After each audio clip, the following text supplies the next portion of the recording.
Al llegar a Puerto Alto, posada en la lejanía, verás una blanca paloma con alas de casas blancas. Se llama Higuera de la Sierra en Santa Bárbara, cuna de artistas sus casas, imagineros de cuadros, magos de vida en estatuas, de reyes en cabalgatas. En Higuera y calles altas, barrios con pilas que hablan, un cuento de lavanderas con cubos de luna blanca. Pueblo atalaya y vigía, que entre viejos encinares dio la luz por vez primera a un niño que solo juega uniendo tierra con agua, para después con su barro hacer figuras soñadas que más tarde las subieron a pasos de Semana Santa. Sebastián Santos, sin par escultor de imágenes, historia viva de Higuera de la Sierra, en La Solana.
La biografía de mi padre es una biografía llena de poesía, muy poética, ¿no?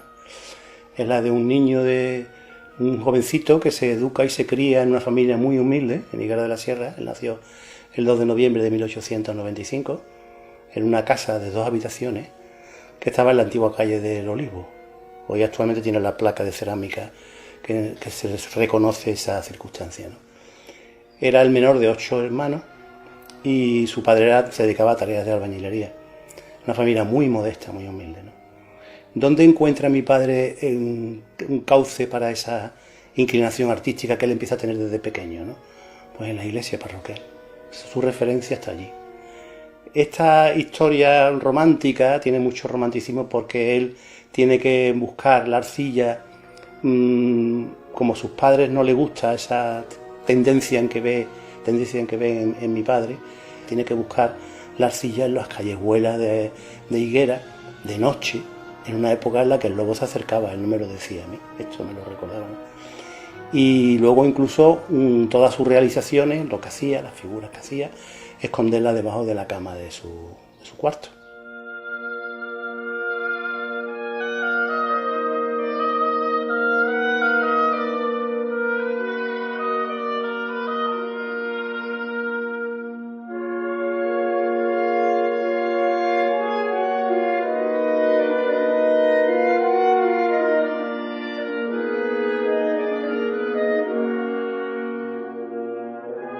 A la edad de 11 años se traslada a Sevilla. Va a entrar en el Colegio de los Salesianos. Esta circunstancia se produce gracias al mecenazgo de los señores de Guillermo Ordóñez, que ven en el muchacho la posibilidad de que él se forme algo más, sacarlo del pueblo, etcétera, etcétera, ¿no? Entonces él está en los Salesianos 2 años, pero por lo visto no debe de ser lo que él quería, su rendimiento académico no es el deseado, y vuelve a Higuera de la Sierra ya para ayudarle a su padre en los trabajos que su padre desarrollaba. En 1912 fallece su madre y en 1913 fallece su padre. Tenía entonces mi padre 17 años de edad. Ello le va a tener que... se desmembra la familia, entonces él busca refugio en unos tíos carnales que viven en el Pedroso. Allí permanecerá 3 años, hasta su incorporación a fila. Entonces, a su regreso a Sevilla, él tiene que buscarse la vida como sea. Él nunca quiso hablar de esa etapa, que lo debió ser bastante dura. Se sospecha, por algunas personas que nos comentaron cosas, que estuvo desempeñando varios trabajos, como portero en una finca, también que trabajó, eso sí, ya tenemos más conocimiento, que trabajó como jornalero en la fábrica de Pedro Navia, de cerámica. Allí aprendió la técnica de los moldes, donde por lo visto lo hacía bastante bien, y ello le permitió en un momento determinado colaborar con Delgado Brackenbury, un escultor que trabaja para la Expo del 29, en ese taller, y conoce un poco el mundo de los escultores, cosa que hasta ahora para él era desconocido totalmente. Esta etapa suya de jornalero, a la que nunca se quiso referir, también era simultánea, cursando estudios en la Escuela del Museo, que era entonces la Escuela Industrial de Bellas Artes y Oficios, que estaba en una zona anexa al Museo Provincial de Bellas Artes.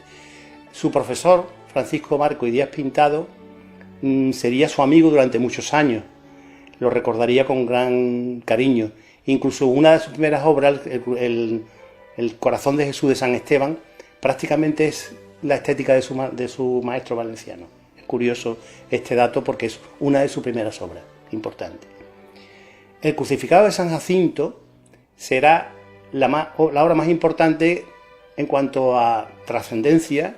Está inspirado en el Cristo de las Mieles de Susillo del Cementerio y le va a permitir al escultor contraer matrimonio con el importe que cobra por esa obra, e instala taller y vivienda en la calle Morgado de Sevilla.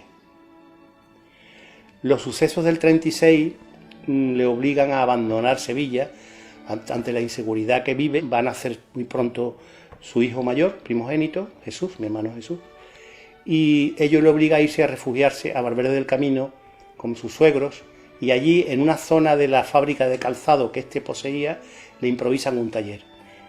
En este periodo, diríamos, en que se va de la inseguridad de Sevilla, va a recibir encargo del vizconde de La Palma, don Ignacio Cepeda, y realizará una serie de obras muy importantes para esta localidad.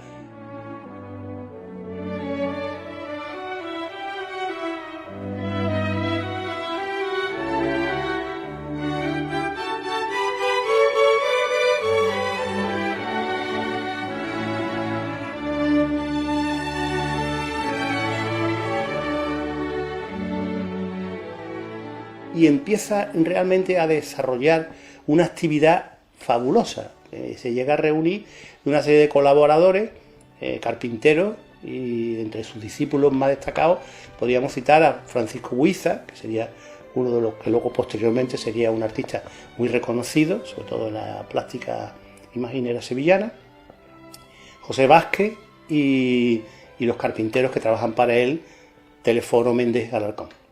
Entonces es un taller, diríamos, de gran productividad y de mucha actividad.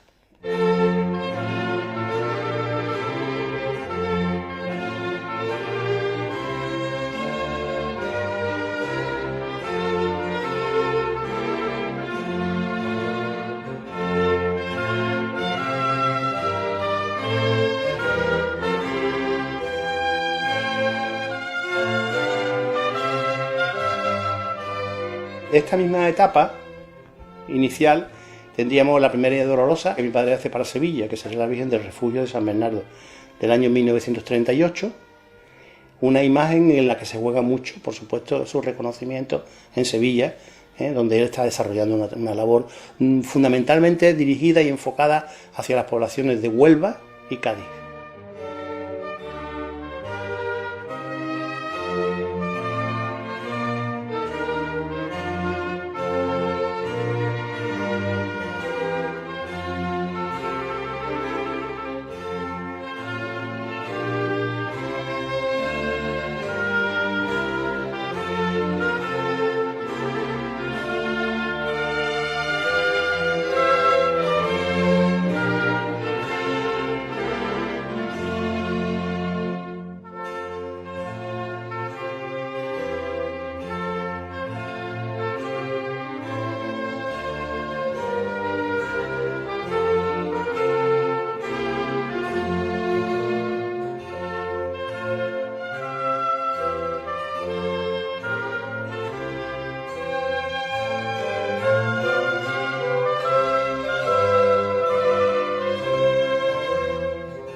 En este periodo, en esta etapa que acabamos de relatar, también habría que citar la Virgen de las Tobas, la Virgen de Lourdes, que sería una iniciativa del escultor eligiendo esa zona que luego con el tiempo se ha ido creando pues ese paseo tan bonito que tiene Higuera.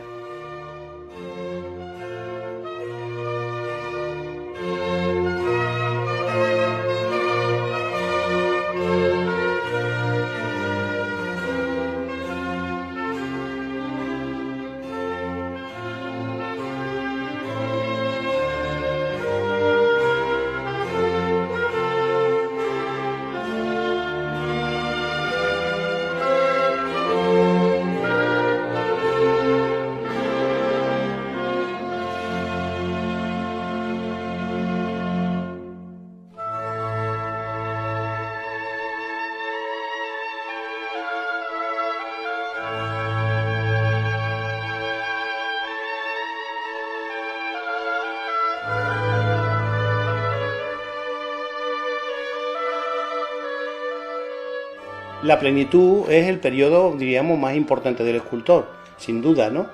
Comprende de los años de 1950 a 1965.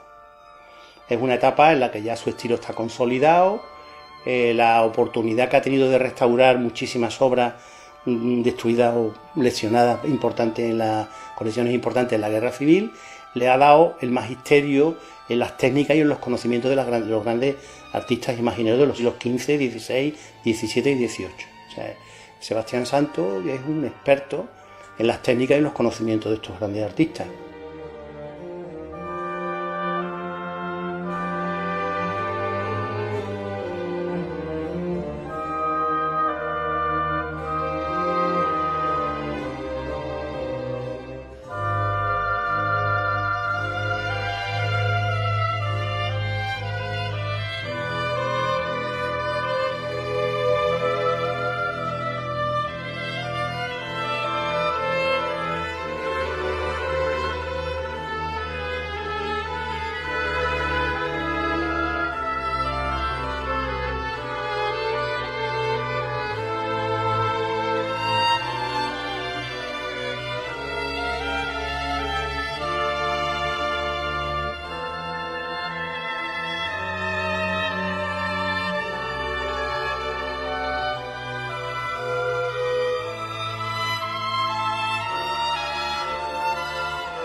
Sebastián Santos fue para mí un maestro,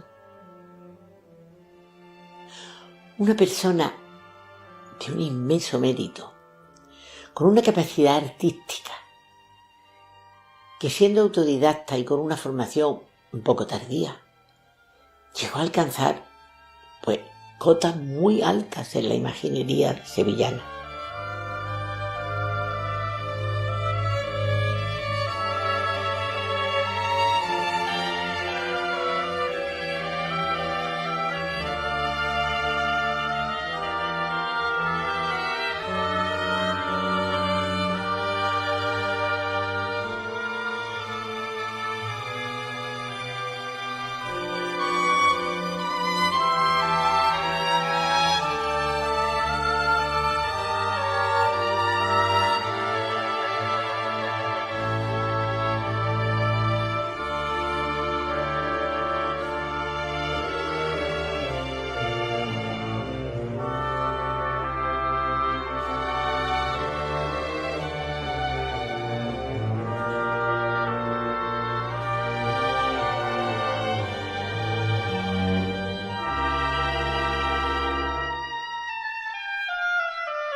Hay una parte importante en la producción artística de mi padre que se refiere a la obra civil, y es curioso porque un hombre que se había dedicado prácticamente a la imaginería en sus últimos años, y gracias al Ayuntamiento de Sevilla, le son encargadas varias obras de este carácter monumental o civil, como son la Carmen la Cigarrera, que está en el paseo justo enfrente de la Maestranza, el busto de Cervantes, que está en Entrecárceles, muy cerca de la calle Sierpe, un busto de Juan XXIII, que está en la misma barriada que lleva el nombre, del mismo nombre, en Sevilla, y Don Juan Tenorio, obra que por una serie de razones que no vienen al caso, no es el momento de comentar, no se fundió en bronce y quedó almacenada durante muchísimos años en Sevilla, hasta que el Ayuntamiento de Dos Hermanas las rescató y las fundió y se inauguró hace exactamente 10 años. Ojalá las generaciones que nos sigan sean capaces, como hemos sido nosotros, de ver a un artista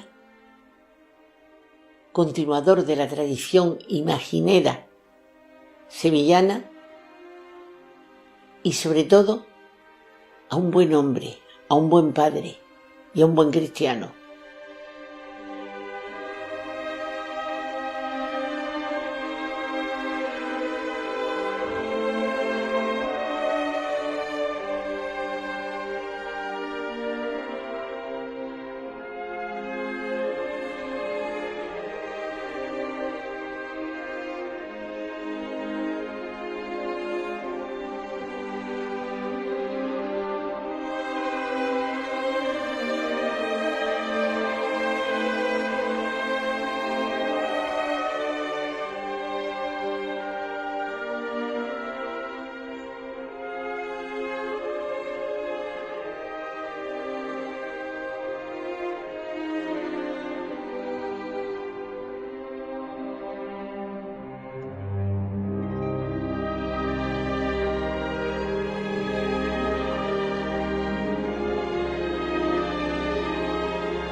La relación de mi padre con su pueblo natal fue entrañablemente especial, ¿no? Él, en cuanto tuvo oportunidad de adquirir o de buscarse allí alguna vivienda en esta localidad tan hermosa, que para él era su pueblo querido, queridísimo, allí tenía muchísimas amistades, tenía por supuesto parte de su familia, fue siempre entrañable. Él buscaba cualquier oportunidad, incluso ya cuando empezamos a tener coche, los hijos nos decía, oye, venga, llevarme a dar una vuelta cada vez que teníamos una oportunidad. Él demandaba el ir a Higuera. Y recuerdo incluso cuando nos íbamos acercando que se veía Higuera de la Sierra, de la carretera, se veía como allí en la falda de la sierra, decía, mira, parece un puñado de sal, ¿no?, echado en la montaña, ¿no? La relación de mi padre con su pueblo fue entrañable.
A las 5 de la mañana del día 16 de julio de 1977, fallece Sebastián Santos Rojas. nos deja su mejor legado, una obra de una gran calidad artística, a la que imprimió una profunda unción religiosa, espejo de la espiritualidad con que vivió. Fue serena su muerte, como serena había sido su vida.